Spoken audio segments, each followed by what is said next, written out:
샬롬. 축복 인사를 나누시기 바랍니다.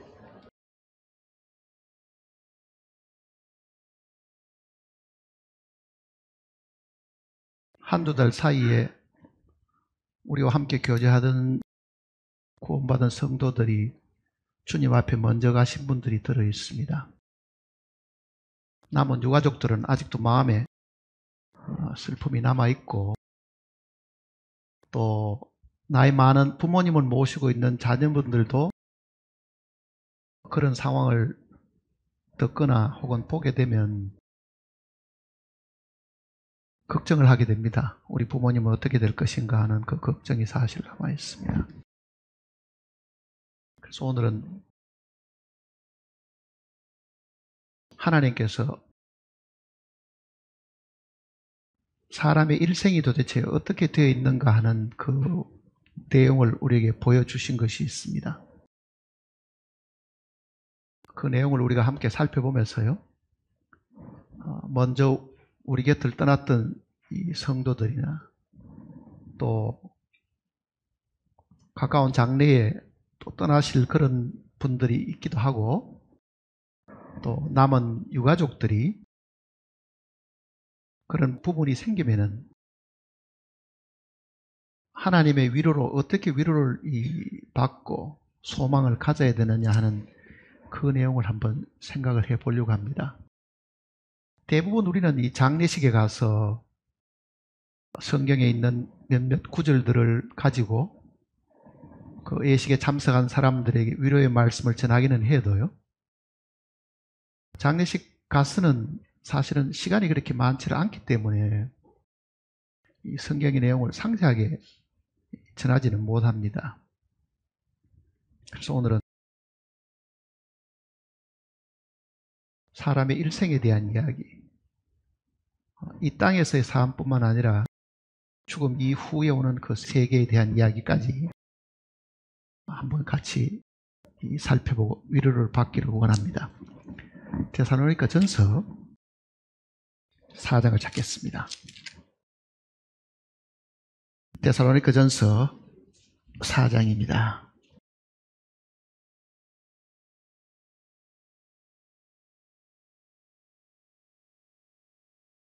(13절) 말씀부터 보겠습니다. 18절 말씀까지 다 같이 한번 읽어보겠습니다. 자세히 한번 읽어보시고 말씀을 같이 한번 생각해 보도록 하겠습니다. 13절입니다. 형제들아, 자는 자들에 관하여는 너희가 알지 못함을 우리가 원하지 아니하노니, 이는 소망 없는 다른 이와 같이 슬퍼하지 않게 하려 함이라.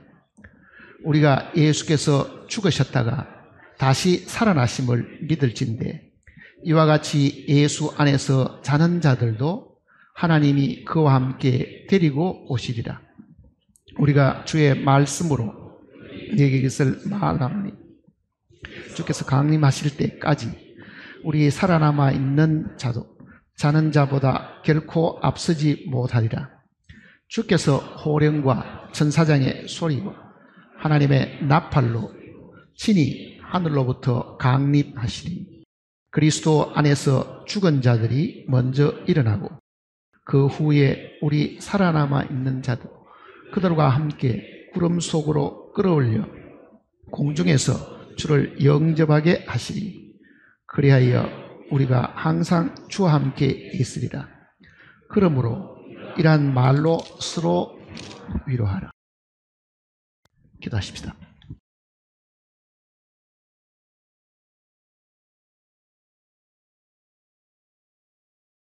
우리의 생명의 주님, 우리가 얻은 이 육신의 생명도 하나님께로부터 말미암은 것입니다. 우리가 믿음으로 얻은 영원한 생명도 하나님께서 우리에게 주신 것입니다. 이는 생명의 근원이 하나님께 있음을 우리에게 가르쳐 주신 것입니다. 그러나 이 땅의 생명은 영원하지 않고, 분명 우리는 부활의 생명을 가짐으로 하나님과 더불어 영원히 살 수 있음을 가르쳐 주셨습니다. 이 땅에 사는 동안에 먼저 우리 앞을 떠난 많은 사람들도 있고 지금도 우리 곁을 떠나는 사람들이 있습니다. 우리는 이 일로 인해서 슬퍼하고 괴로워하고 정말 마음에 소망 없는 자처럼 눈물을 흘리면서 살 때가 많습니다.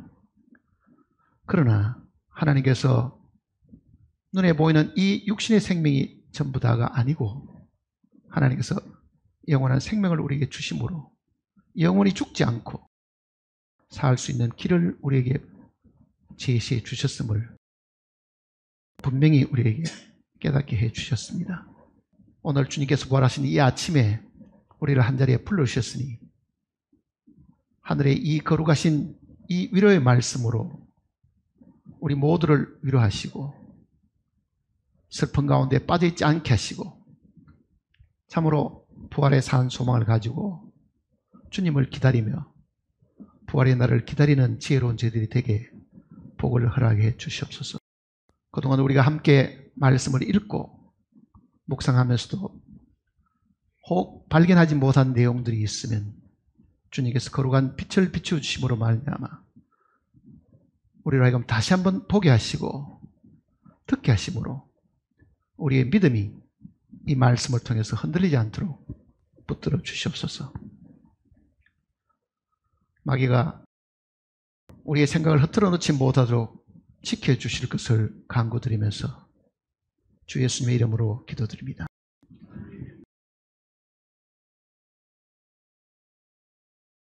13절을 보시면요. 형제들아, 자는 자들에 관하여는 너희가 알지 못함을 우리가 원하지 아니하노니. 자는 자들에 관하여 예수 그리스도를 믿고 죽은 사람들입니다. 그 자는 자들에 관하여 우리가 무지해서는 안 된다 하는 뜻입니다.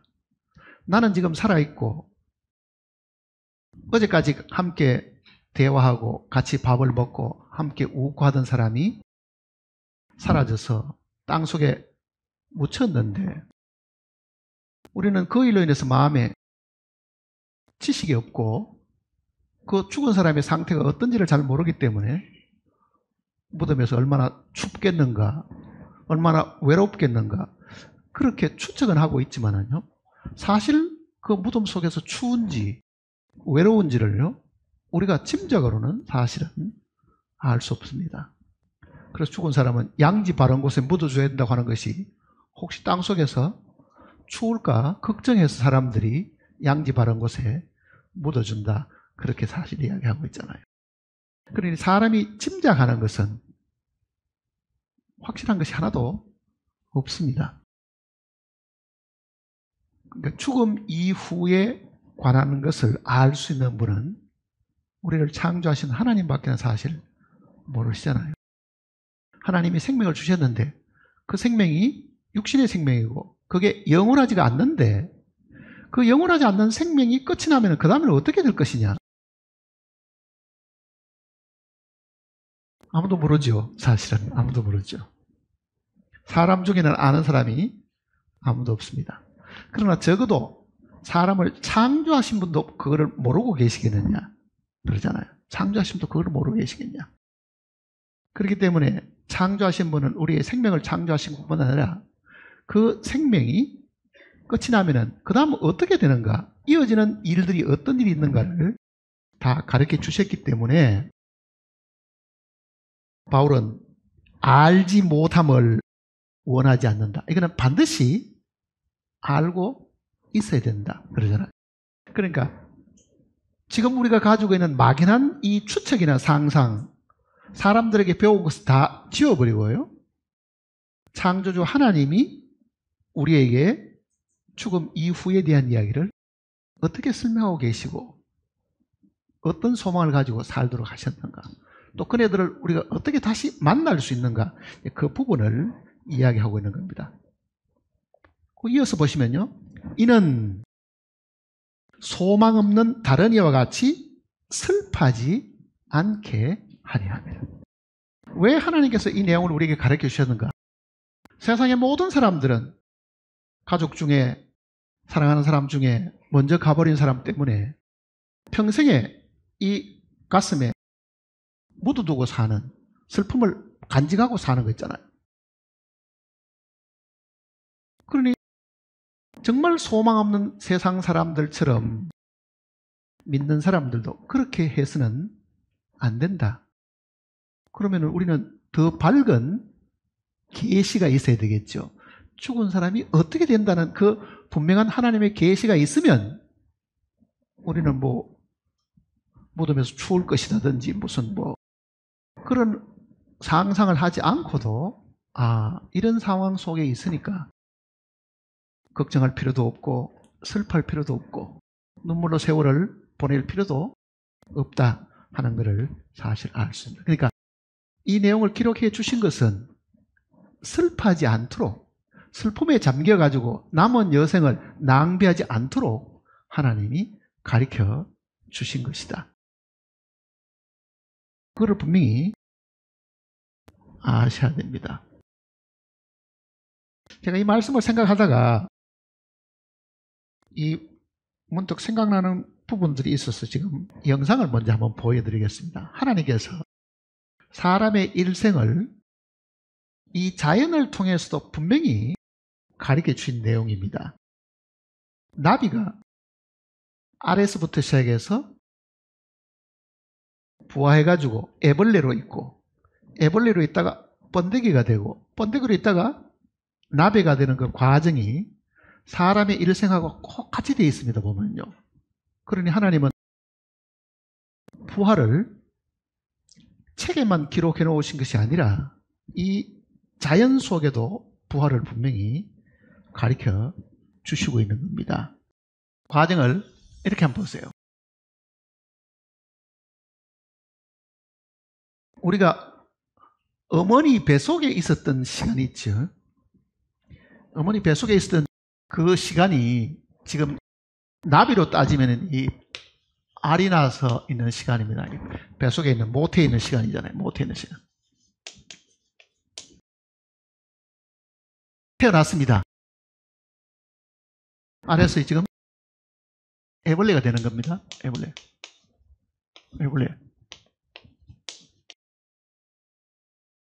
이 애벌레로 태어나서 하루 종일 먹고 있는 것처럼 우리도 아침에도 먹고 점심도 먹고 저녁도 계속 먹고 지내는 이 삶이 현재 태어나서 한 70년 사는 이 세월입니다. 70년 동안 사는 세월.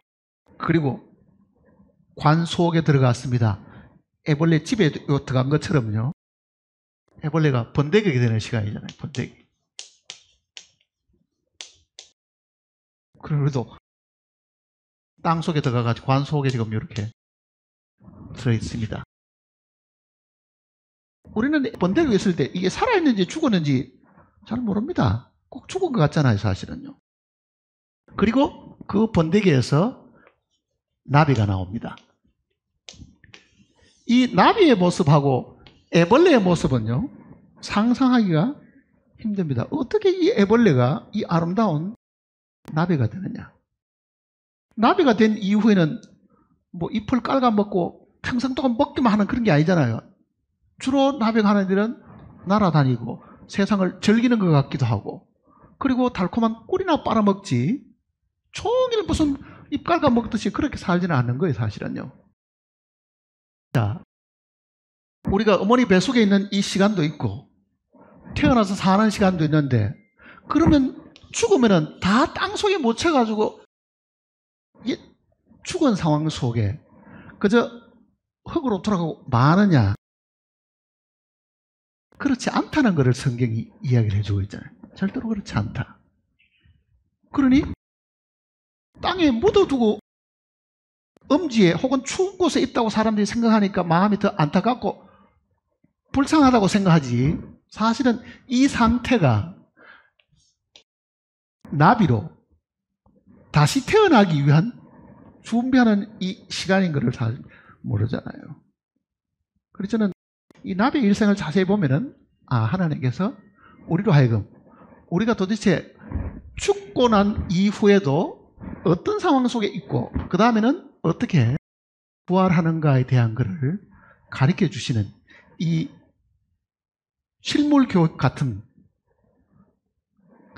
그런 내용을 이 자연을 통해서 우리에게 보여주고 계신다고 분명히 생각을 합니다. 자, 우리의 일생은 70년 살다가 무덤에 들어갑니다. 그러나 이것이 끝이 아니잖아요. 지금 이제 그 내용을 이야기를 해주려고 합니다. 14절 보세요. 우리가 예수께서 죽으셨다가 다시 살아나심을 믿을진대. 예수께서 죽으셨다가, 자, 예수님도 33년 동안 사시다가 죽으셨습니다. 무덤에 장사되었습니다. 그렇잖아요. 그런데 그게 끝이 아니고 그는 3일 만에 다시 살아났습니다. 자, 예수님이 죽으시고 무덤에 들어가셔서 모든 사람들이 눈물을 흘리고 장사 지내는 동안에 많은 여인들도 슬퍼하고 그 죽음 때문에 마음의 고통도 사실 있었을 텐데 무덤에 묻히신 그분이 거기서 끝을 내신 게 아니라 다시 살아나신 것처럼, 자, 예수님이 다시 살아나신 것처럼 우리도 살아난다. 이 내용을 지금 우리에게 하려고 하는 겁니다. 14절 다시 보시면요. 우리가 예수께서 죽으셨다가 다시 살아나심을 믿을진대. 자, 예수님이 죽으셨다가 다시 살아나심을 믿습니까? 그러면 우리도 예수 믿고 죽으면은 그걸로 끝이 아니고 주님이 다시 살아나신 것처럼 우리도 다시 살아난다. 그 내용을 먼저 이야기하는 겁니다. 믿을진대 이와 같이 예수 안에서 자는 자들도 하나님이 그와 함께 데리고 오시리라. 예수 안에서 잔다는 것은 예수 그리스도를 믿고 죽은 사람들을 주님이 다시 데리고 오신다. 자, 이거는 이제 시간적으로 보면 이 이야기입니다.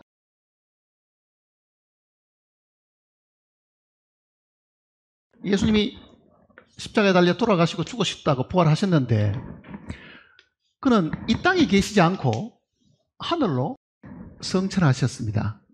하늘에 가 계시잖아요. 그 하늘에 계시는 그 분이 다시 세상으로 내려오시는데 그게 감람산에 오실 거잖아요. 그러니까 그가 다시 오실 때에 예수님을 믿고 죽은 사람도 그가 데리고 오신다 그러잖아요. 데리고 오신다. 그러니까 주님이 죽으실 때에 함께 죽고 주님이 부활할 때 함께 부활한 사람들은 땅에 묻혀 있는 것이 아니고 어디가 있습니까? 하늘에 가 있는 겁니다. 나홀에 가 있잖아요, 지금. 근데 우리는 괜히 시신을 땅에다가 묻어놨기 때문에 춥겠다 이렇게 생각하는 거예요. 춥겠다. 그러니까 사실은 땅에 묻어둔 것은 이 흙집이고 실제 흙집 속에 살고 있던 우리의 영혼은 죽는 그 순간에 낙원으로, 믿지 않는 사람 같으면 음부로 나누어져서 있다가 그 낙원은요 십자가상에 회개했던 그 강도처럼 네가 오늘 나와 함께 낙원에 있으리라. 주님이 낙원에 계시기 때문에 이 회개한 강도도 낙원에 있다가 주님이 세상에 다시 오시려고 하면은 데리고 오신다. 데리고 오신다. 그 얘기입니다. 그러니까 구원받은 그리스도인들이 죽으면 어디가 있느냐? 그거를 먼저 생각을 해봐야 되죠. 어디가 있습니까? 땅에 무덤이 있다고 한번 가정해봤어요. 여기 무덤이 있다고 가정해봤어요. 묻으면 이 묻혀있는 이 흙집은 한 3일이나 4일 되면 벌써 썩기 시작하고 흙으로 분해됩니다. 다 분해되어 버린다고. 그러나 이 흙집 속에 살고 있던 우리의 영혼은요, 흙집하고 같이 사라지는 것이 아닙니다. 흙집하고 사라지는 것이. 그러니 누가복음 16장의 내용은 그 부자와 나사로가 딱 죽는 순간에 어떻게 됐습니까? 천사가 와서 데려가잖아요. 그러면 천사가 와서 시신을 데려가느냐? 아니죠. 뭘 데려갔겠어요? 이 몸속에 있던 우리의 영혼을 데려간 거죠. 어디로 데려가요? 나우드로 데려갈 거 아니에요. 우리는 그 길이 어디로 가는지도 모르는데 분명히 죽으면 죽는 그 순간에 하나님의 천사를 보내셔가지고 우리를 데려가십니다. 누가복음 16장 한번 보세요.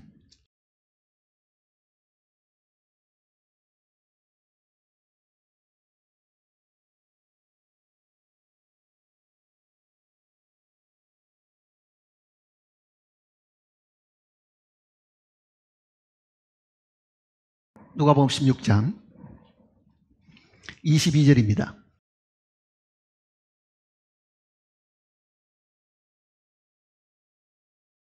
22절. 이에 그 거지가 죽어 천사들에게 받들려 아브라함의 품에 들어가고 부자도 죽어 장사되매 그가 음부에서 고통 중에 눈을 들어 멀리 아브라함과 그의 품에 있는 나사로를 보고, 분명히 주님을 믿고 죽은 이 거지 나사로는 천사들에게 받들려 천사들에게 인도되어 가지고 그렇게 이야기하죠. 천사들에게 인도되어 가지고. 그러니까 죽는 그 순간부터 천사의 안내를 받고 낙원으로 들어가게 된다는 것을 성경이 이야기하고 있는 겁니다. 이거는 사람이 상상한 이야기가 아닙니다. 주님이 직접 하신 이야기잖아요. 누가복음 16장에 있는 이 이야기는 비유로 하신 이야기가 아닙니다. 실명이 나오잖아요. 실명이.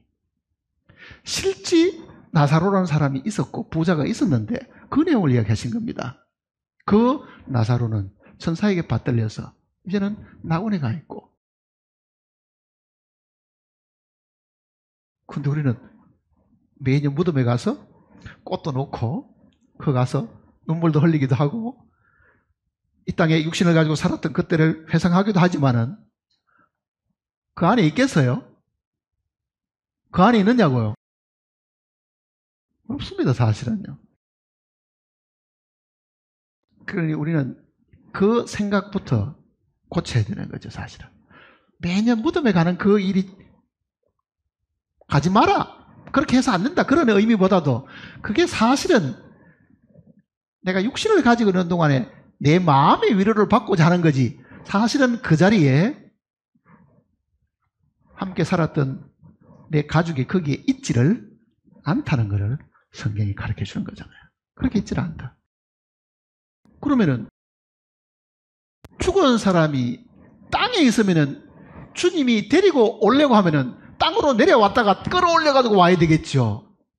그런데 성경은 뭐라고 말합니까? 공중에 가 있으니까 주님이 오실 때 그 공중에서 데리고 오신다. 이렇게 이야기하신 겁니다. 그 내용을 우리가 잘 기억을 하고 있어야 합니다. 다시 데살로니가전서 한번 보세요.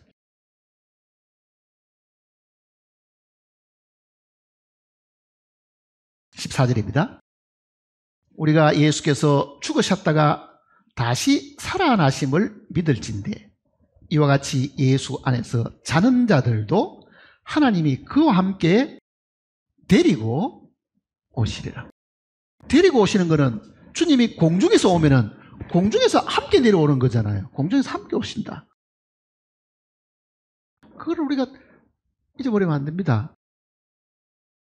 자, 이 지구상에 내가 그리스도다, 재림 예수다 하는 사람들이 세계 곳곳에 있습니다. 그게 왜 엉터리냐 하면요, 재림 예수는 어디서 와야 됩니까? 하늘에서 와야 됩니다.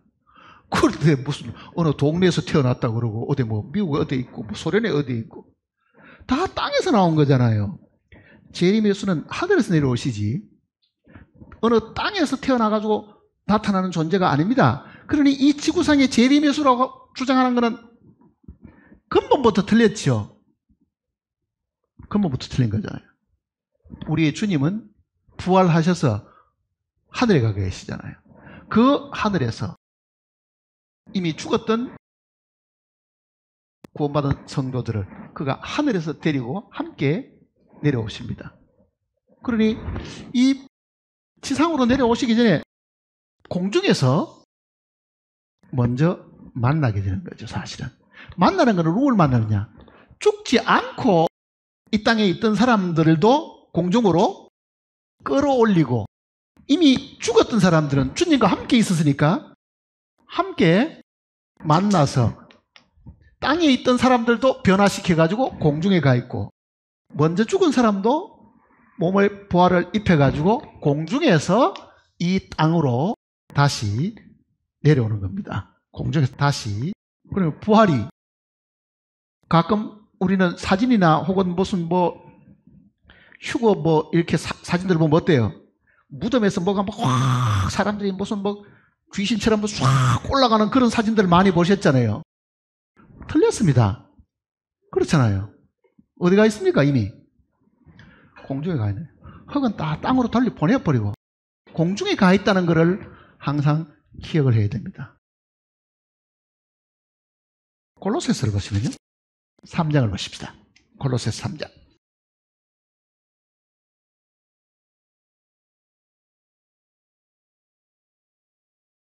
1절입니다. 골로새서 3장 1절.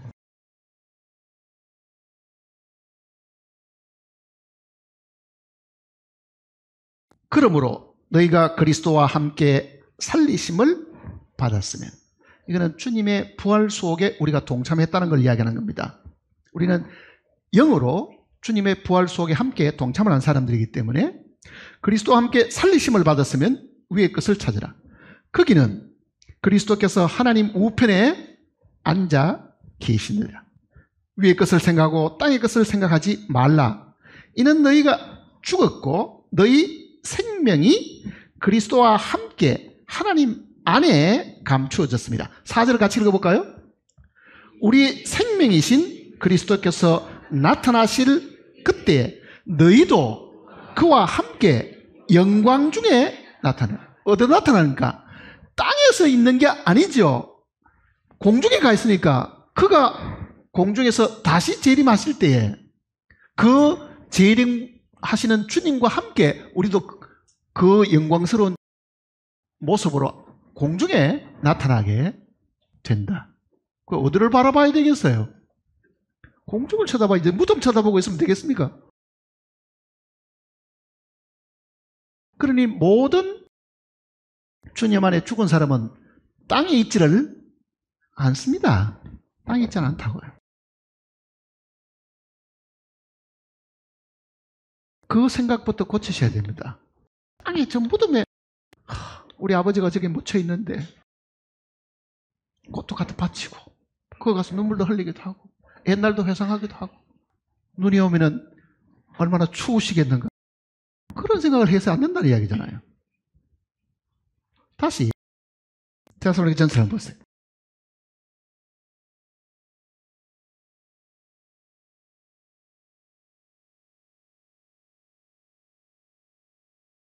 (14절입니다) 우리가 예수께서 죽으셨다가 다시 살아나심을 믿을진대 이와 같이 예수 안에서 자는 자들도 하나님이 그와 함께 데리고 오시라.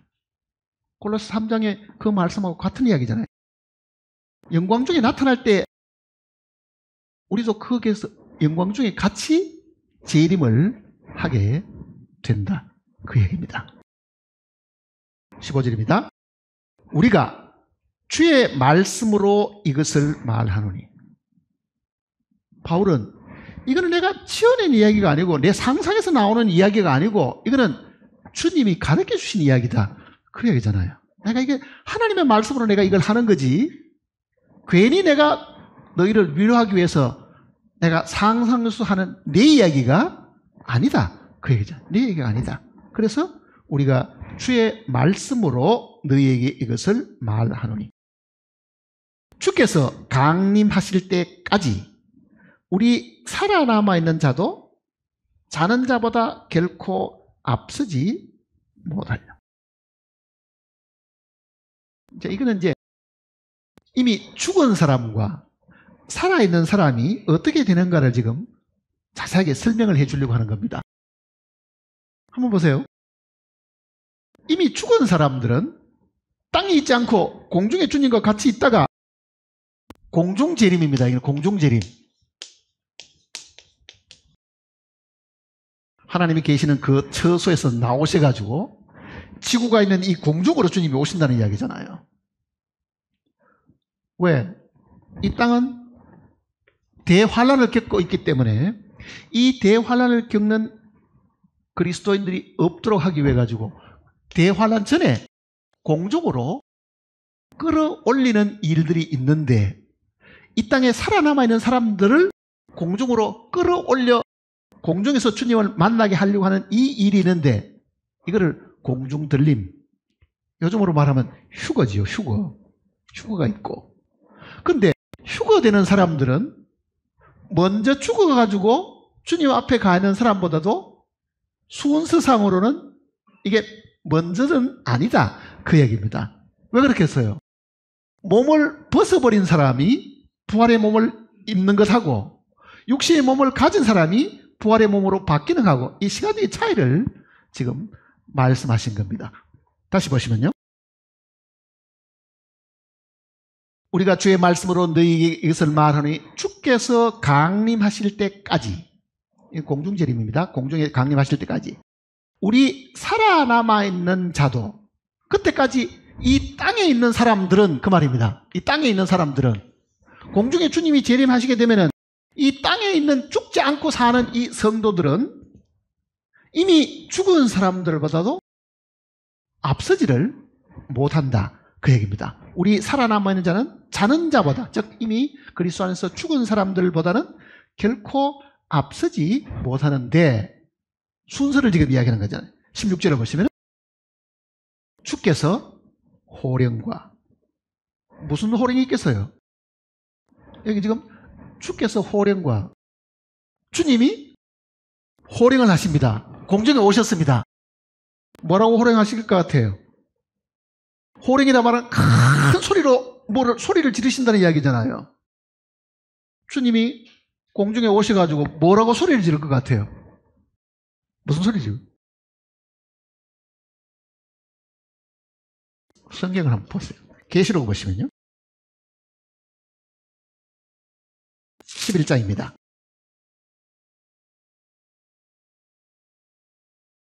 계시록 11장.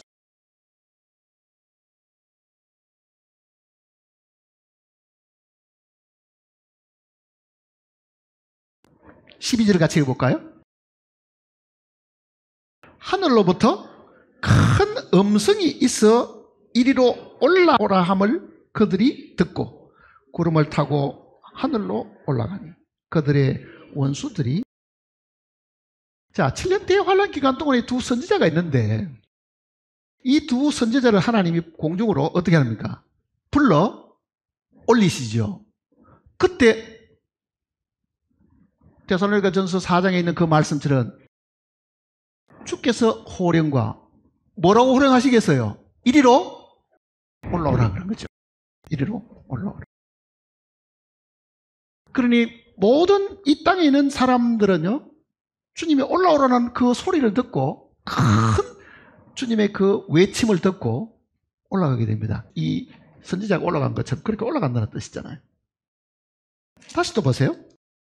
데살로니가전서 4장을 보시면은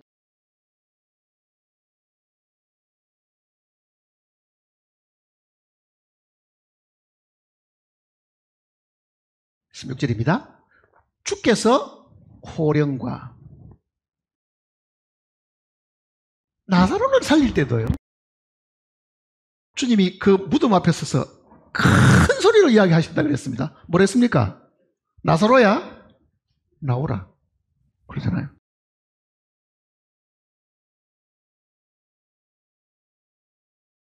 죽어있는 그 나사로를 향해 갖고도 주님이 호령을 하시죠.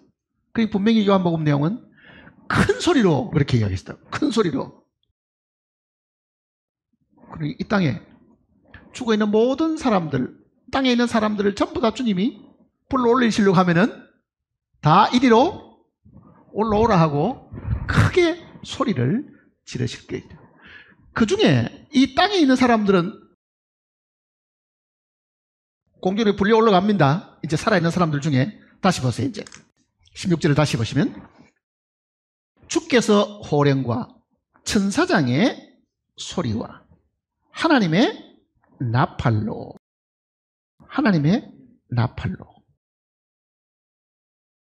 천사장도 뭐라고 소리를 지르겠죠. 사실은요.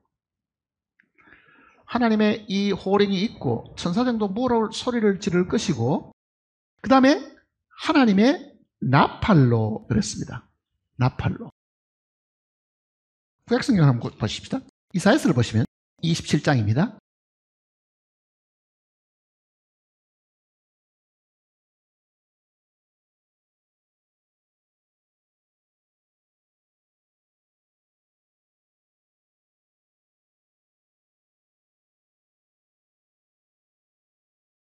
(12절입니다) 27장 12절. 너희 이스라엘 자손들아 그날에 여호와께서 창이라는 하수에서부터 애굽 시내까지 과실을 떠는 것 같이 너희를 하나하나 모으시리라. 그날에 큰 나팔을 불리니 아수르 땅에서 멸망하는 자들과 애굽 땅에서 쫓겨나는 자들이 돌아와 예루살렘 성산에서 여호와께 예배하리라. 자, 구약의 이스라엘 백성들에게도 분명히 주님이 흩어져 있는 이 유대인들을 하루도 남기지 않고 다 불러 모으시는데 큰 나팔을 올려 불게 된다.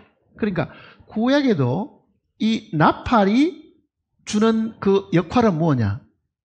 불러 모으는 일을 하잖아요. 이스라엘 백성들이 광야 40년을 지내갈 때도요,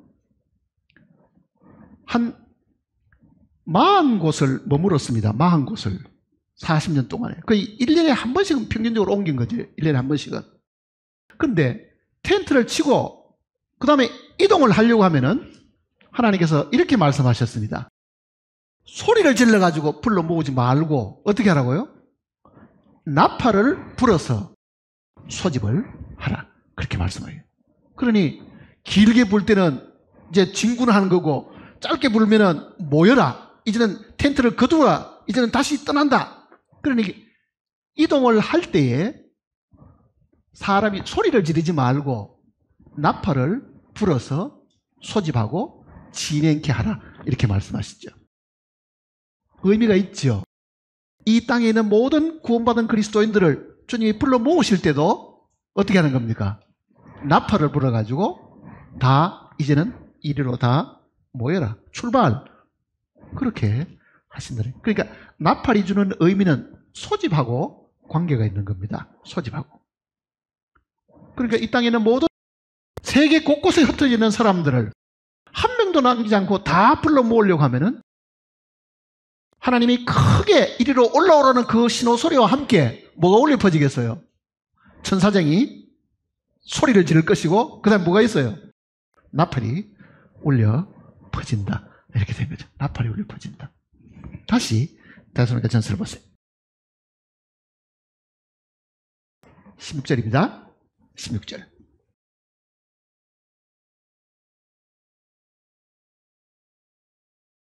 주께서 호령과 천사장의 소리와 하나님의 나팔로 친히 하늘로부터 강림하시려니 그리스도 안에서 죽은 자들이 먼저 일어나고 이미 육신을 벗어버린 사람들이 새 몸을 받고 있는 것은 쉽죠. 사실은요. 그러니까 죽은 사람들이 먼저 일어나고 그렇습니다.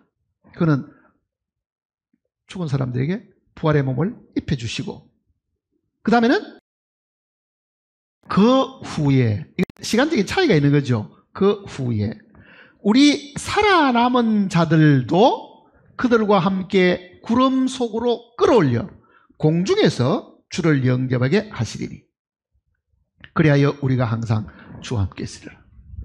자, 공중에 오실 때에 하나님의 처소에서 나오셔가지고 공중으로 오실 때에 이미 죽은 사람들을 변화시켜가지고 공중에 데리고 오시고 그 순간에 땅에서 죽지 않고 남은 우리들은 공중에 온 사람이 먼저니까 이 사람들도 공중으로 끌어올리는데 지구 중력 때문에 육신을 가지고는 되겠어요, 안 되겠어요? 올라가다가 떨어질 겁니다. 육신을 그대로 끌어올렸다가는. 그러니 이 몸을 육신의 중력도 받지 않는 신령한 몸으로 바꾸어가지고 공중에서 주를 영접하게 한다. 그 얘기입니다. 그러니까 17절은 그 후에 이게 시차가 있다는 뜻이잖아요. 우리 살아남은 자들도 그들과 함께 먼저 죽은 성도들과 함께 그 말입니다. 구름 속으로 끌어올려 공중에서 주를 영접하게 하시리. 그리하여 우리가 항상 주와 함께 있으리라. 우리는 이 부활을 잘못 이해해가지고 이 육신의 몸으로 다시 살아나는 것처럼 사실 생각합니다. 육신의 몸으로. 부활은 내가 이 땅에 가지고 있던 이 육신의 몸으로 다시 사는 게 부활이 아닙니다. 이 몸이 바뀌는 거예요, 사실은요. 바울은 고린도 교인들에게 이 내용을 더 상세하게 설명을 해 주었습니다. 데살로니가 교회에게 이 휴거에 대한 이야기를 하셨지만은요, 이 몸의 변화에 대한 것은 고린도 교인들에게도 상세하게 말씀을 하셨습니다. 고린도전서 15장을 보시면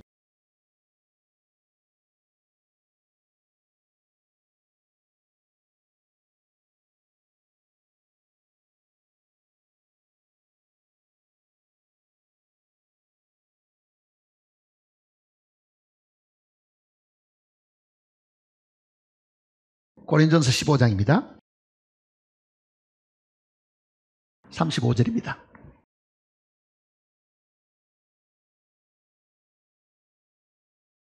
35절 누가 묻기를 죽은 자들이 어떻게 살아나며 어떠한 몸으로 오느냐 하리니.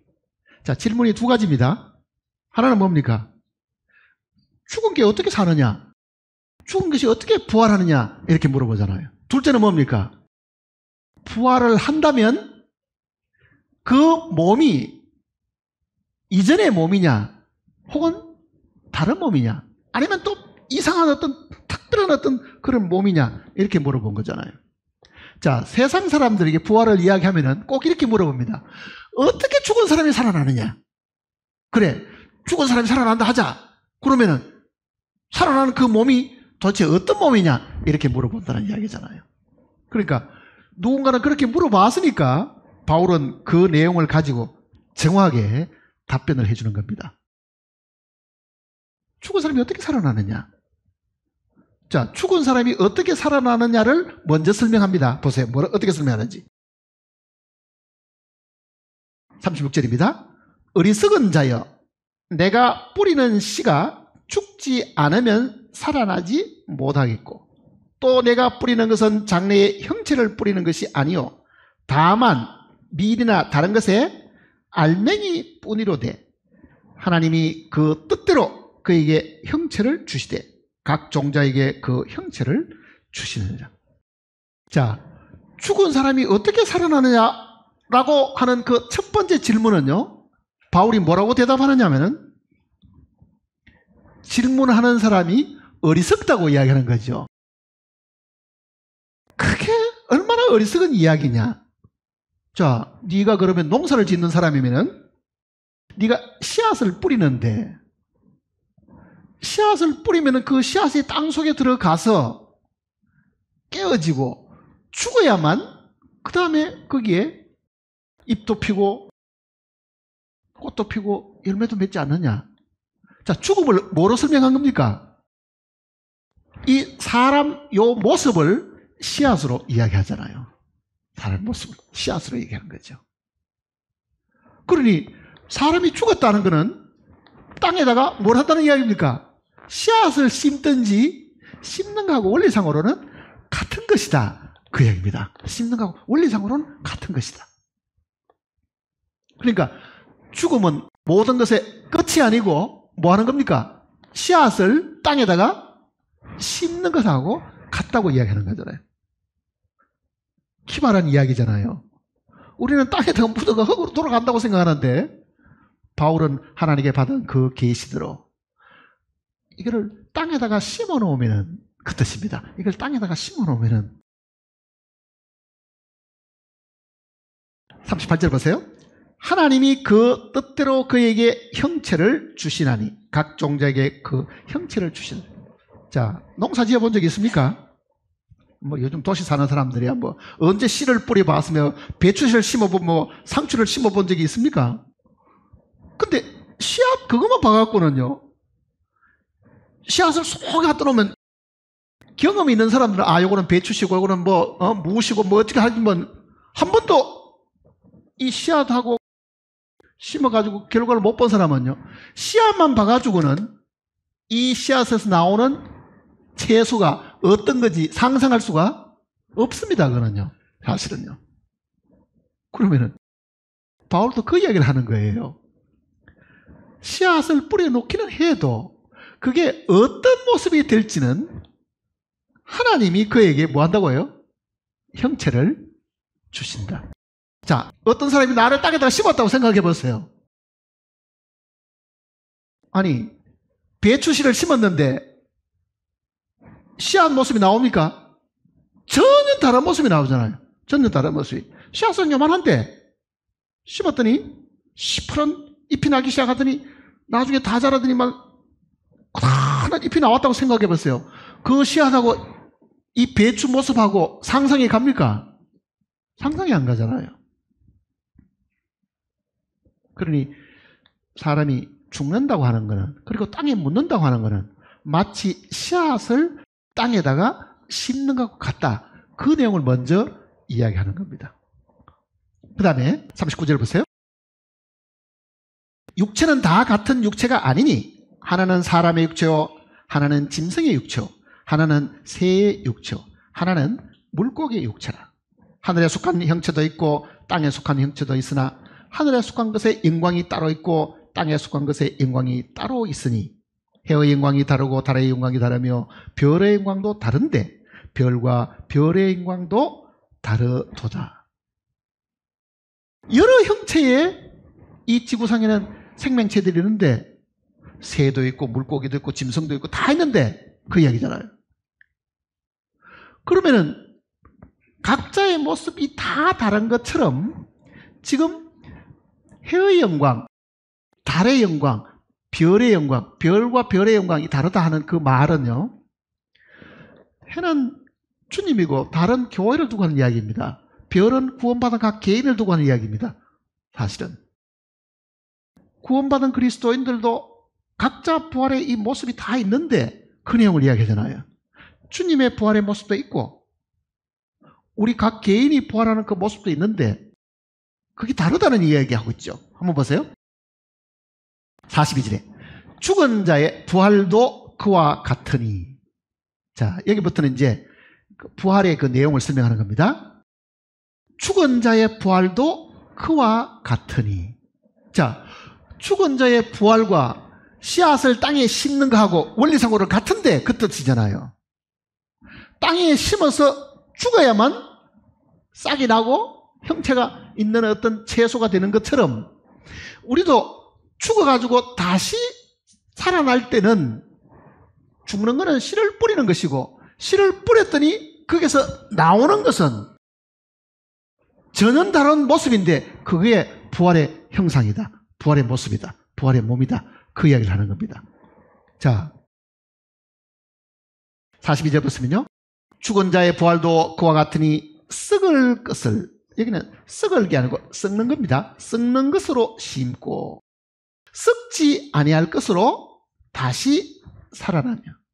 자, 이 몸은 땅에 묻히면 다 분해되어가 흙으로 돌아가는 것인데, 심기는 이 썩는 것을 심어 놨더니 부활을 하게 되면은 썩는 몸으로 다시 사는 게 아니고 이제는 썩지 않는 몸으로 다시 살아나고, 그 얘기입니다.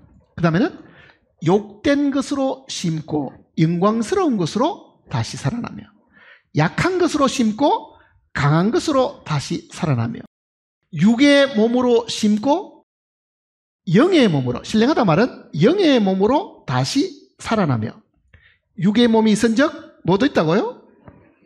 영의 몸도 있느냐. 자, 조금 전에 우리는 영상을 통해서요, 애벌레도 봤죠, 나비도 봤죠. 상상이 갑니까? 이 애벌레가 어떻게 이 아름다운 나비가 되는가 상상이 가요? 그러니 애벌레의 몸도 있고 나비의 몸도 있는데, 육의 몸도 있고 영의 몸도 있는데, 그러니 우리는 아직은 영의 몸을 입지를 않았습니다. 그러나 주님이 다시 오실 때에 이 땅에 있는 모든 성도들도 그 신령한 몸으로 변화가 된다. 이미 죽은 사람도 주님이 데려오실 때 변화의 몸을 입혀서 데려오시고, 이 땅에 살아있는 사람들도 변화의 몸을 입게 된다.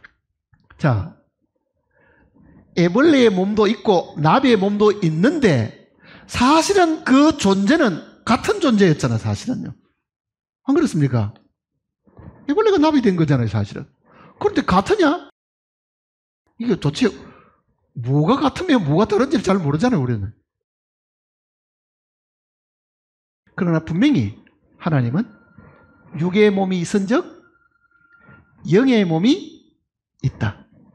이 땅에 사는 애벌레 같은 매일 먹는 것만 추구하는 이 몸을 가진 이 몸이 어느 날은 하늘을 나르면서 하늘의 영광에 그 아름다운 몸으로 바뀌어가지고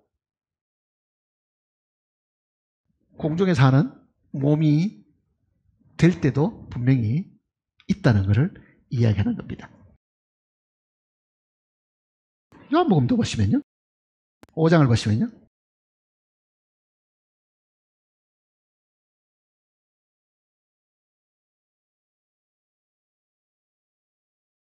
요한복음 5장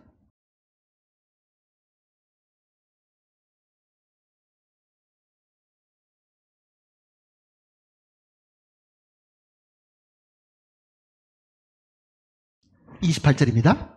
28절. 이를 놀랍게 여기지 말라. 앞으로 우리는 놀랄 일이 많이 있습니다. 뭐를 놀라지 마라 그럽니까? 무덤 속에 있는 자가 다 그의 음성을 들을 때가 오나니, 선한 일을 행한 자는 생명의 부활로, 악한 일을 행한 자는 심판의 부활로 나오리라. 자, 여기서 말하는 이 무덤이라는 이 단어를 우리는 이 봉분이나 혹은 뭐 바위에 파서 묻은 그 무덤을 사실 생각하지만요, 이 성경을 번역하는 사람들이 음부, 그 원어에 있는 그 내용을, 그 음부를 무덤으로 번역을 한 내용도 있고요, 같은 내용을 두고.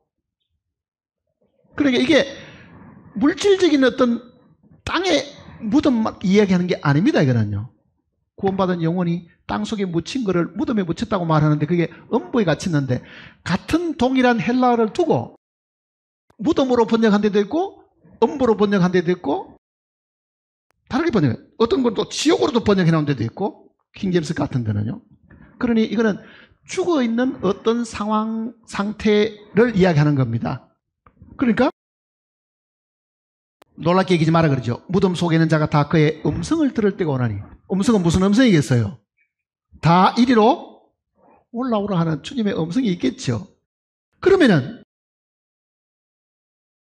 어떤 사람은 생명의 부활로, 영원한 나라에 들어가는 생명의 부활로, 또 한 사람은 심판의 부활로 나오리라. 자, 그러니까 부활이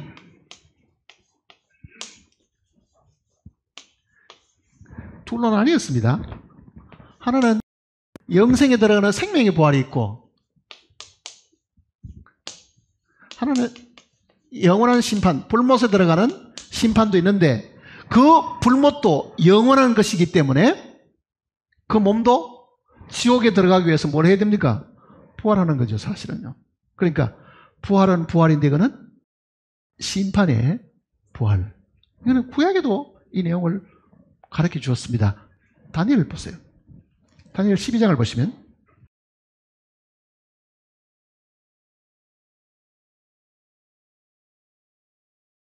다니엘 12장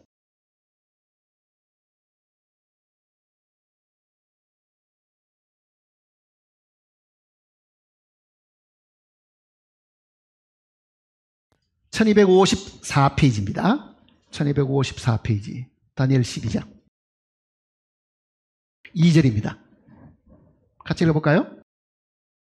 땅의 티끌 가운데서 자는 자 중에서 많은 사람이 깨어나 영생을 받는 자도 있겠고, 수치를 당하여 영원히 부끄러움을 당할 자도 있을 것이며, 하나는 생명의 부활이고 하나는 영원한 심판의 부활이 있다는 것을 이야기하는 거잖아요. 이 시간적인 간격 차이는 1000년입니다. 1000년. 주님이 오시면은 구원받은 그리스도인들은 공중재림할 때 휴거가 되지만은요, 심판의 부활은 천년왕국 마지막에 백보호자의 심판이 있습니다. 하나님이 큰 심판. 그러니까 그 백보호자의 심판은 구원받은 사람을 심판하는 것이 아니고 믿지 않고 죽었던 죽은 자의 심판이 있습니다. 죽은 자의 심판. 그러니 그 기간이 자그마치 1000년의 차이가 있습니다. 그러니 첫 번째 부활에 참여한 자가 복이 있고, 그러니 생명의 부활에 참여를 해야 되지, 심판의 부활에 참여하면 영원한 심판에 들어가기 때문에 그거는 불행 중에 불행입니다, 사실은요. 그러니까 구약의 성도들에게도 이 부활을 분명히 가르쳐 주셨습니다. 욥도 부활의 신앙을 가지고 있는 사람입니다. 욥도 내가 이 육체 밖에서 하나님을 보리라 그러잖아요. 육체 밖에서. 육체 밖에서 하나님을 어떻게 봐요?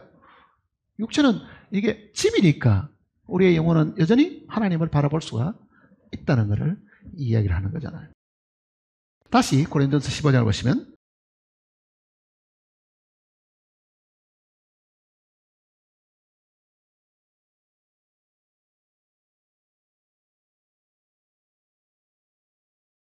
(44절입니다) 15장 44절.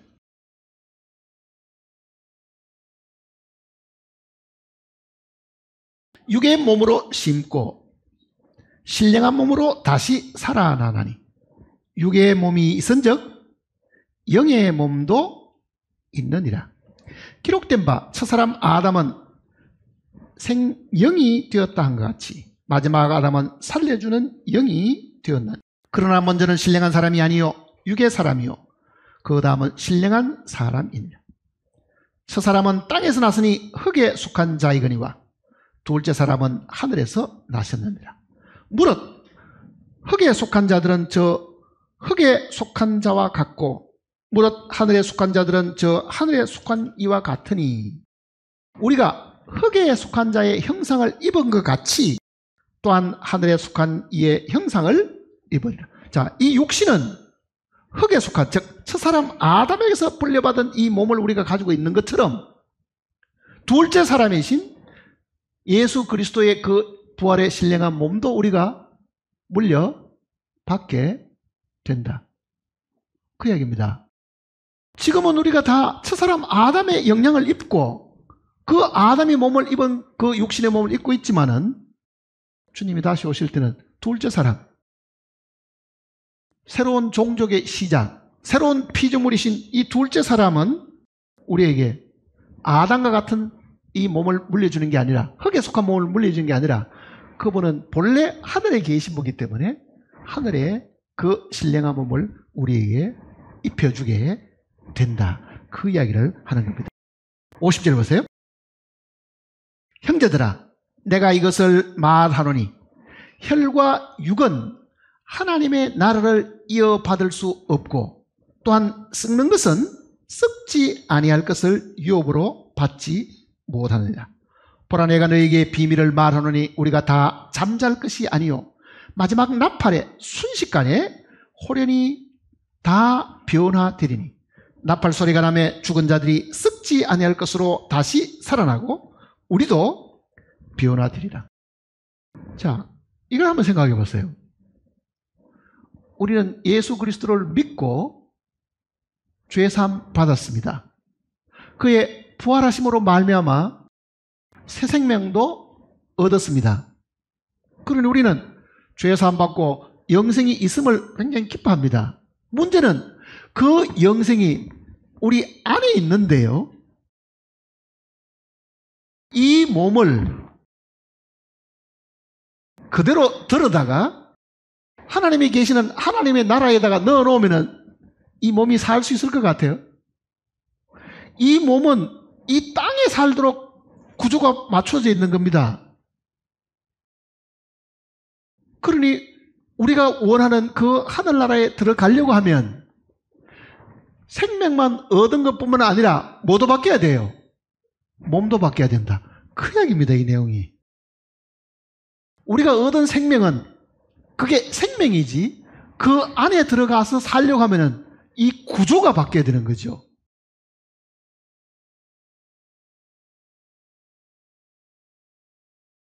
물속에 사는 거를 육지에다가 살게 하려고 하면은요, 육지에 살 수 있는 몸으로 바뀌지 않으면은 살 수가 없습니다. 육지에 사는 거를 바다에 살게 하려고 하면은요, 몸의 구조가 바뀌지 않으면은 생명이 있어도 못 삽니다. 그러니 예수 그리스도를 통해서 우리가 영생을 얻었고 그의 부활하심이 분명히 있는데 그가 다시 공중에 오실 때는 그 부활의 생명만 주신 것이 아니라 뭐도 주셔야 됩니까? 부활의 몸도 주신다. 그 이야기입니다. 그러니 죽은 사람들이 아무도 하나님이 계시는 그 하늘나라에 가 있지는 못하겠죠. 나원에는 가 있을지 모르지만은. 그렇잖아요. 왜? 아직도 그 나라에 살 몸은 안 받았던 거예요, 사실은요. 안 받은 거잖아요. 그러니까 지금 그 내용을 지금 설명해 주는 겁니다. 51절 보세요.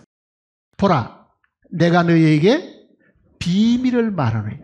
이거는 감추어졌던 것인데 하나님께서 이 바울에게 주셔가지고 이 비밀을 공개하신 거잖아요. 어떻게 공개하신 거 보세요.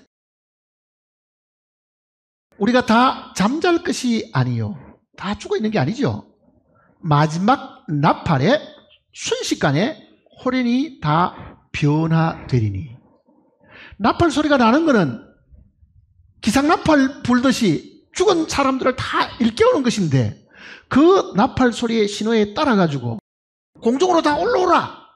죽은 사람은 공중에서 주님을 만나게 될 거고 살아있는 사람은 그 나팔 소리, 기상나팔이 일어나 보니 이 몸이 신령한 몸으로 바뀐다는 뜻입니다. 마지막 나팔 소리에 어떻다고요? 순식간에 다 변화되리니. 나팔 소리가 나매 죽은 자들이 썩지 아니할 것으로 다시 살아나고 우리도 하는 말은 이 땅에서 아직도 죽지 않고 살아난 사람도 어떻게 된다고요? 그 몸이 변화된다. 그러니까 휴거는 이 몸을 이대로 끌어올리는 것이 아닙니다. 이 몸을 그대로 공중에다 얼어놓으면요, 땅에 살던 거를 물속에 집어넣는 거와 똑같은 거라고요. 살 수가 없어요.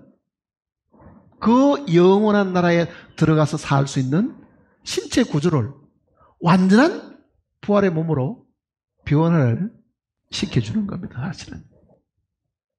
근데 그거는 아직도 마지막 나팔이 울려 퍼지질 않았으니까 이 먼저 죽은 사람도 그 몸을 입고 있지는 않지요, 사실은요. 그거를 기다리고 있는 거잖아요, 사실. 기다리고. 그 다음 또 보세요. 53절은 이 썩을 것이 반드시 썩지 아니함을 입겠고 이 죽을 것이 죽지 아니함을 입으리로다.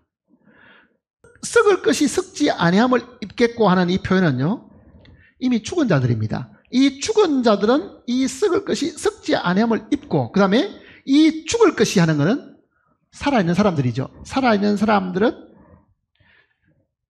죽음을 겪지 않고 썩지 않는 몸을 입게 된다. 육신이 홀연히 순간적으로 신령한 몸으로 하나님께서 바꾸셔가지고 그 뜻입니다.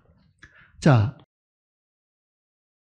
주님의 죽으심이 우리 속에 생명을 주셨다고 하면요, 주님의 부활은 그 나라에 들어갈 수 있는, 그 나라에 들어가서 살 수 있는 몸을 주신 겁니다.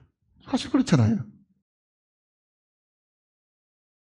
그러니까 우리를 구원하신 것은 영원한 구원인데, 그 영원한 구원은 죽은 사람들이나 앞으로 죽을 우리들에게도 영원한 몸으로 바뀌어야 영원한 나라에 들어가서 살 수 있게 해주시는 겁니다. 자, 장차 오는 그 나라는 그러면 도대체 어떤 나라겠느냐? 성경은 곳곳에 이 세상과 오는 세상 혹은 장래 세상 그렇게 표현해놨죠. 히브리서 한번 보세요. 히브리서 2장입니다.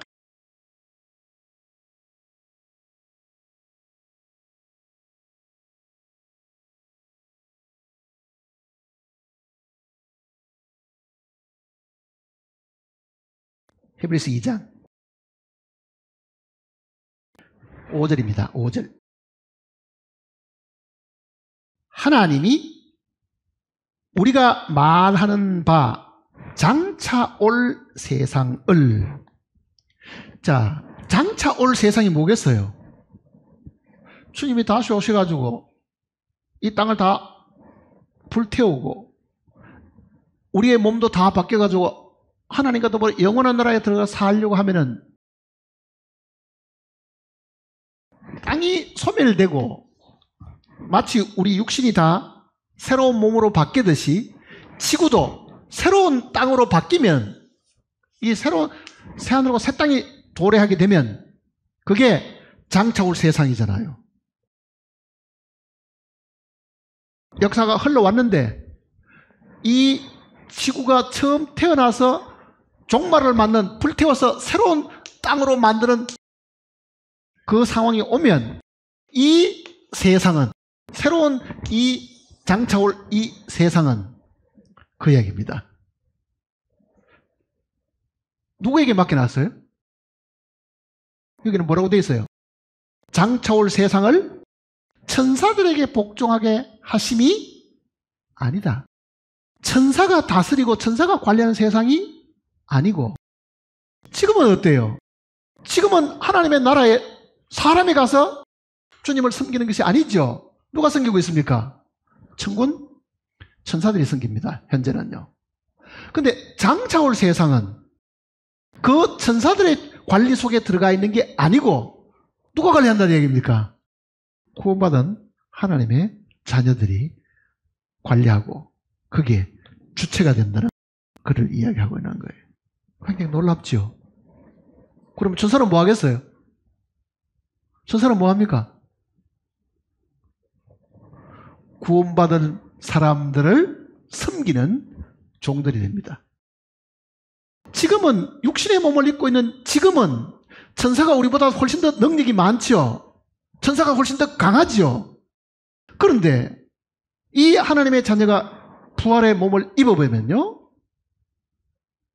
이 부활의 몸을 입은 이 하나님의 자녀들이 이 천사를 부리는 상황이 되는 겁니다. 그게 지금 그 앞에 14절, 1장 14절 보세요. 13절부터 보시면요. 1장 13절. 어느 때 천사 중 누구에게 내가 내 원수로 내 발등상이 되게 하기까지 너는 내 우편에 앉아 있으라 하셨느냐. 14절 같이 읽어볼까요? 모든 천사들은 섬기는 영으로서 구원받을 상속자들을 위하여 섬기라고 보내심이 아니니. 그러니 영원한 세계 이 새하늘과 새 땅에는요, 주인이 구원받은 사람들입니다. 하나님의 아들들이잖아요. 하나님을 섬기는 그 천사들은 하나님의 아들도 마땅히 섬겨야 되겠죠. 근데 불행히도 지금은 아담을 통해서 물려받은 이 육의 몸을 입고 있는 지금은 우리가 천사보다도 잠시 동안 못하다. 그 이야기입니다. 잠시 동안 못하다. 그런데 부활의 몸을 입고 변화를 입으면은 우리는 그 주님의 그 영광과 같은 그 영광스러움에 들어가게 됩니다. 영광스러움. 그 영광이 어디 있습니까? 몸에 있잖아요, 사실은요. 몸이. 그 영광이 몸에 있다는 것은 이 몸이 영광스러운 몸으로 사실은 바뀌는 겁니다. 영광스러운 몸으로. 아무렇지 않습니까? 생각만 해도 희열이 넘치고, 야, 정말 그 상황이 되면 어떻게 되겠는가? 그 산 소망이 이 땅에 살아가는 동안의 모든 어려움과 시련과 잠시 받는 그런 박해 같은 것들도요. 그래, 어느 날 내가 영광스러운 몸으로 바뀌면 지금 나를 괴롭히는 적들이며 마귀들이며 뭐 하겠어요? 왜? 천사들도 다 섬기는데 마귀는 어떻게 되겠어요? 꼼짝도 못하죠, 그건 사실은. 하나님이 사람을 그렇게 영광스럽게 지은 겁니다. 그러니 창조는 하나님이 영광을 얻으신 거고 구속은 하나님의 아들들이 영광을 얻는 겁니다. 그러니 우리는 처음 지원받을 때에 하나님이 정말 우리를 영광스러운 존재로 삼으셨습니다. 모든 사람이 죄를 범하였음에 그 다음 뭐예요? 하나님의 영광에 이르지 못하더니 그러잖아요. 그러면은 죄 사함 받고 우리는 어떻다는 얘기입니까?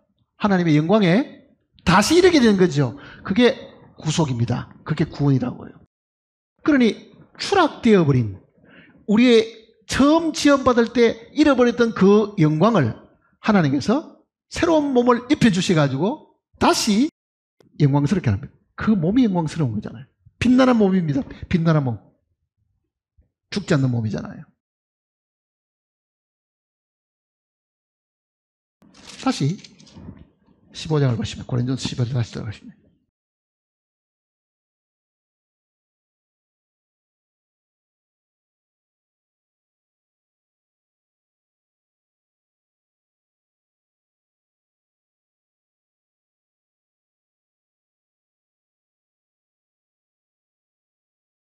52절입니다. 15장 52절. 나팔 소리가 나매 죽은 자들이 썩지 아니할 것으로 다시 살아나고 우리도 변화되리라. 우리도 낮은 몸에서 영광스러운 몸으로 변화합니다. 빌립보서를 보세요. 빌립보서 3장.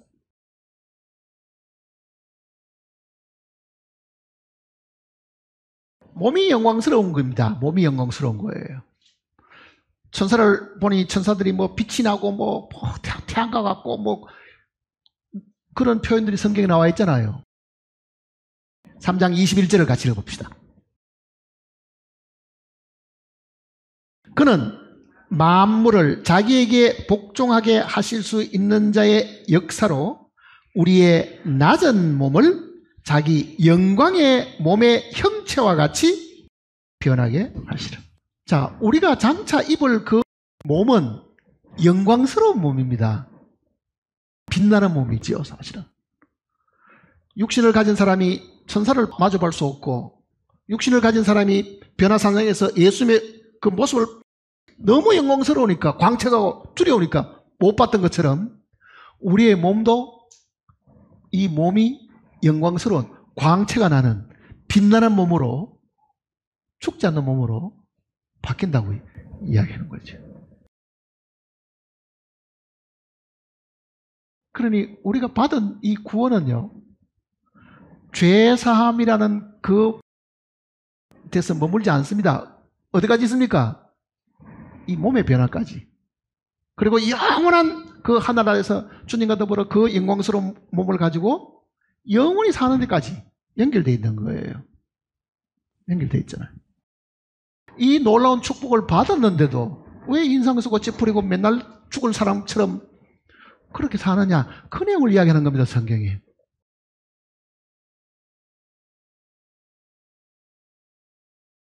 다시 고린도 15장을 보시면요.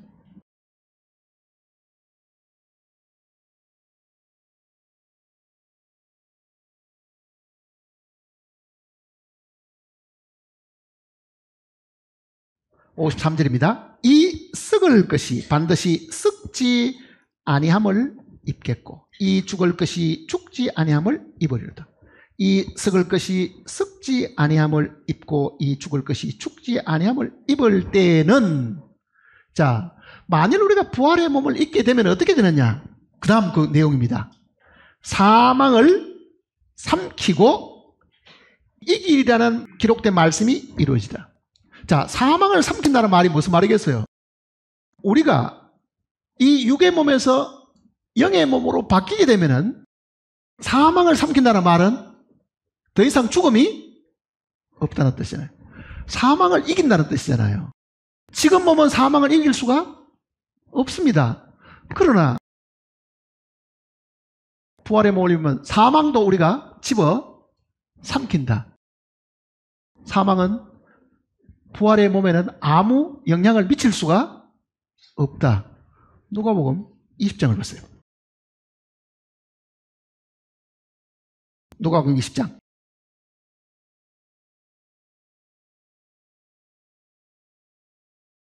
누가복음 20장 34절입니다.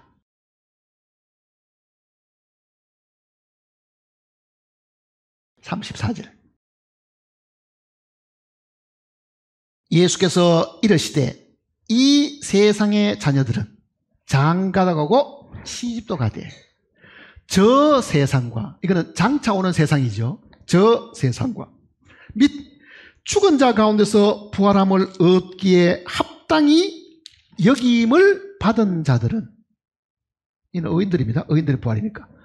장가가고 시집 가는 일이 없으면, 자, 부활의 몸의 첫 번째는 뭡니까? 장가가고 시집 가는 일도 없다. 왜? 하나님께서 아담과 하와를 지으셨을 때는요, 이게 영원하지 않으니까 생육하고 번성하라고 이야기했습니다. 그런데 부활의 몸을 입으면은 생육하고 번성할 이유가 없습니다. 그 인원수가 그대로 영원히 안 죽고 하늘나라에 그대로 살 거니까요. 그러니 장가고 시집가는 첫째는 부활의 몸에는 없습니다. 둘째는 뭡니까? 36절에 그들은 다시 죽을 수도 없나니, 사망을 집어 삼킨 거잖아요. 다시 죽을 수도 없나니 천사와 동등이요 부활의 자녀로서 하나님의 자녀입니다. 주님이 직접 하신 이야기입니다. 장가고 시집가는 일도 없고 죽으려고 해도 죽을 수도 없고, 그 말은 죽음이 부활의 몸에는 아무런 영향을 미칠 수도 없다. 그러니까 나중에 우리는 이 계시록을 보면은 사망과 음부도 불못에 던지우고 그러잖아요. 더 이상 죽음이 변화의 몸을 입은, 부활의 몸을 입은 사람에게는 털끝만큼도 영향을 미칠 수가 없다. 37절 보세요. 죽은 자가 살아난다는 것은 모세도 가시나무 떨기에 관한 글에서 주를 아브라함의 하나님이요 이삭의 하나님이요 야곱의 하나님이라 칭하였나니. 자, 아브라함의 하나님, 이삭의 하나님, 야곱의 하나님은 무슨 뜻이냐? 그건 그 다음입니다. 하나님은 죽은 자의 하나님이 아니요 살아있는 자의 하나님이시리라. 하나님에게는 모든 사람이 살아있는. 자, 우리는 지금 죽은 사람을 대화할 수가 없습니다. 죽은 사람하고는 교제할 수도 없습니다. 왜? 단절되어 있잖아요. 죽은 사람도 나 쪽으로 올 수도 없고 나도 그쪽에 올 주거니 받거니 할 수가 사실은 없습니다. 그러면 하나님도 그러시겠어요? 하나님도 죽은 사람 앞에는 아무도 영향을 미칠 수 없겠느냐고요. 어떨 것 같아요? 하나님은 죽은 사람하고도 말할 수 있습니다. 나서야 나오라. 죽은 지가 나흘 됐는데도요. 자, 그 말은 무슨 뜻이겠어요? 하나님 앞에는 죽음과 살아난 것이 의미가 없는 겁니다. 사람들은 어려운 일 생기면 죽어버리지 뭐. 빚도 못 갚으면 죽어버리고 피해 버리고. 근데 하나님 앞에는 죽은 거나 살아난 것이 똑같습니다. 그거는 마치 하나님 앞에는 빛과 어두움이 똑같은 거하고 같은 거라고요. 우리는 깜깜하면 안 보이죠? 하나님도 깜깜하면 안 보이겠어요? 빨리 아침 해가 돌아올 때까지 기다려야 되겠다. 하나님도 그렇게 하시겠냐고요. 그렇지 않습니다. 시편 한번 보세요. 139편을 보시면 시편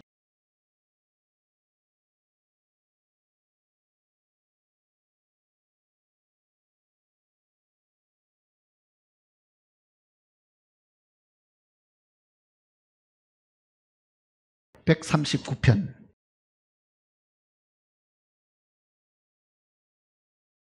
12절입니다.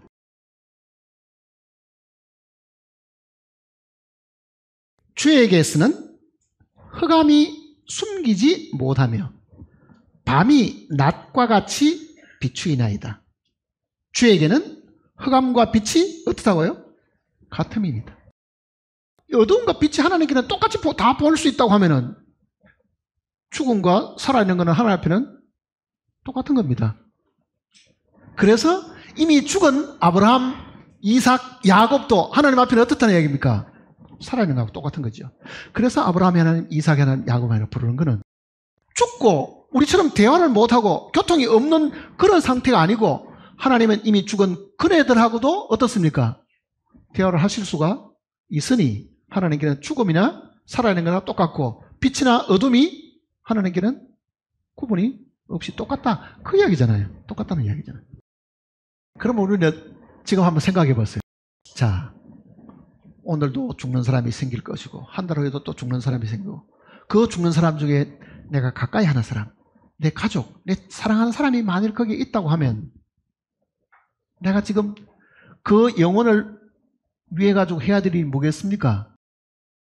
그도 분명히 부활할 것인데 그 부활이 지옥 가는 부활은 하지 않아야 된다.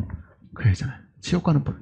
영원한 심판에 들어가는 부활은 참여하지 말고 정말 이 첫째 부활에 참여해서 그 영광스러운 몸으로 변화를 입고 그 영광스러운 하나님 앞에서 함께 영원히 죽지 않고 살 수 있는 그런 사람이 되도록 기도하고 그렇게 되도록 우리가 항상 격려하고 혹시 죽는 사람이 있다 하더라도 슬퍼하지 않도록끔 위로하는 사람들이 되어야 될 것이다.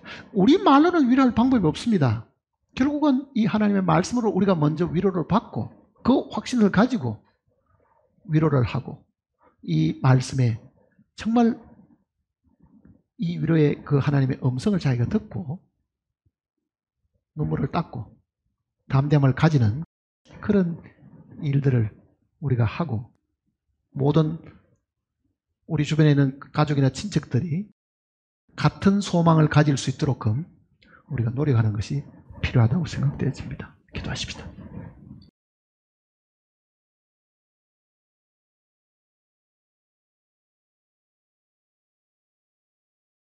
내가 곧 부활이요 생명이라고 말씀하신 주님께서 주님만 부활하신 것이 아니라 주님을 믿는 우리 모두에게도 부활의 산 소망을 주셨습니다.